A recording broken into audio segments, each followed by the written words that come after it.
God, I can't believe I have to pay for this movie. These stupid paywalls. I'm already paying for Amazon Prime. Why can't I just... Wait, there's no paywall?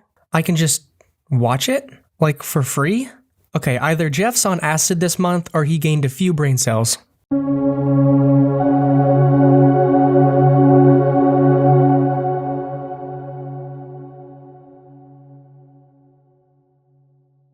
Hotel Transylvania 4 Transformania was supposed to come out in theaters, and then suddenly it didn't. Do I have that right? For some reason, this movie got dumped onto Amazon Prime at the last second. And I mean at the last second. I'm sure it had nothing to do with The Addams Family 2 releasing on pretty much the same weekend. Pure coincidence.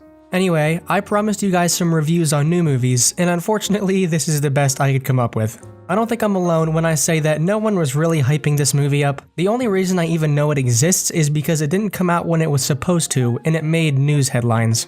Regardless, the idea of a Hotel Transylvania sequel where the script is flipped, and every human turns into a monster and vice versa, it actually sounds kind of intriguing. Everyone knows the old sequel routine. The first sequel is always a rewrite of the first movie but worse, the third movie is a cruise, and the inevitable fourth movie is a road trip.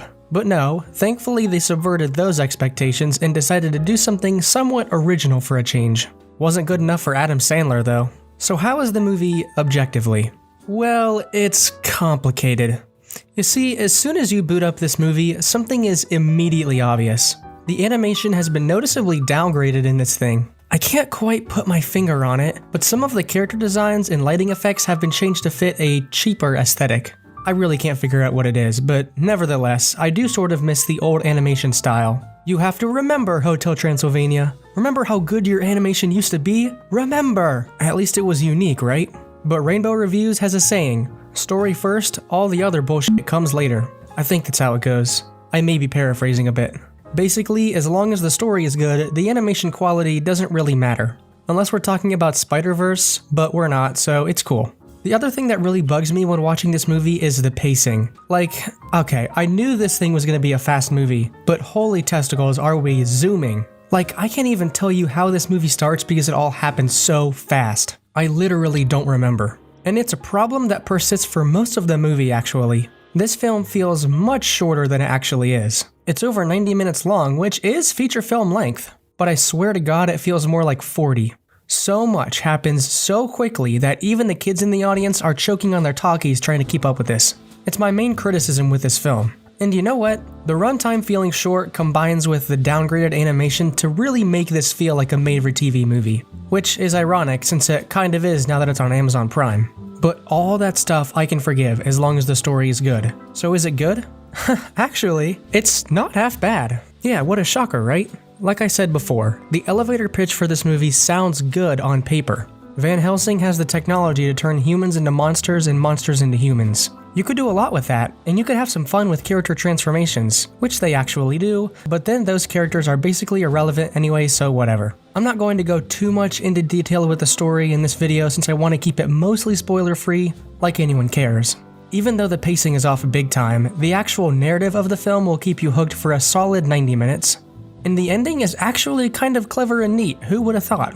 In the end, the story does get a pass from me. So let's tally up the points already. Let's say there's 20 possible points for reaching the target audience. In this case, it's a comedy, so is the movie funny? Kind of. I'll give it 14 points for target audience. There are some legitimately hilarious moments in this movie, but only like 2 that made me laugh out loud. Everything else was just straight blank face or an eye roll. 20 possible points for the animation/visuals. I'll give it 15 points for that. It lost points for the degraded animation quality, but they're more expressive than ever, so fine. I mean, just look at this frame of Johnny turning into a monster. Like, it's unrecognizable. 20 points for the story/narrative. Even though the pacing is super off, the idea sounds great on paper, and once they're actually in South America, it does get a little better. 8 points for originality, 4 points for rewatchability. I'm never going to watch this movie again, but it is more rewatchable than the second installment. Take that for what you will. And 1 point for the soundtrack. I mean, it's serviceable, but you know, it's just like that. It's just like the pop songs that Hotel Transylvania is known to do. So yeah, don't really care about the music. And you know what? What the heck? I'll throw in a few bonus points. plus 5 points for a pretty well executed Chekhov's gun, because this movie does have one of those, and it is done pretty well. And those of you who have been watching my channel for a while, you know that I love Chekhov's guns.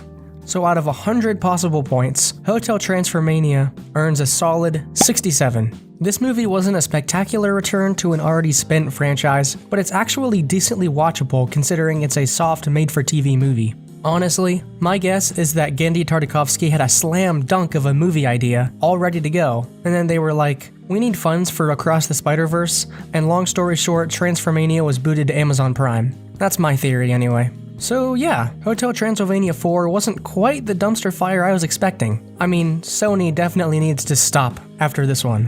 Throw up the meme, it's time to stop. Anyway guys, that's all for this video. Comment below what kind of outfits my avatar candles should wear next. Go check out my Instagram for full body fashion drawings. Follow me over there for more furry fashion art if you're interested in that. I also take video requests, so if there's something you want me to check out, I'll totally do it. And if anyone out there wants to collab, just hit me up. It could be fun. Subscribe to this channel for more TV and movie reviews and news. My name is Candles, I'm kind of a dumbass, and I'll see you next week.